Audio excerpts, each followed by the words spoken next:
tev iekšā viss ir nemierā. Visu laiku tev galvā zobrati griežās 24/7 un viņi neapstājas. Un tas nemieris vienā ziņā tev iespējams pat palīdz kaut kur tikt dzīvē. Tu visu laiku kaut ko dari, darbojies. Tu bišķīt varbūt iedzer, bet neuzkāp pavisam uz korķa. Tu visu laiku kaut ko darbojies, tu esi aktīvs. Ja? Māja tev ir kārtībā, priekš ģimenes viss vairāk vai mazāk tiek sagādāts. Un tu riktējies un daries.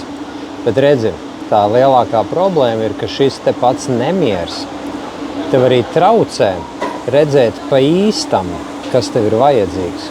Varbūt daudzas no tām lietām, ko tu ķer, grābi, skrien, dari, īstenībā tev nav vajadzīgas. Tā ir kaut kāda ilūzija, kurai tu skrien pakaļ, cerot, ka tad, kad tu izdarīsi to un to un to, tad būs viss čikiniekā.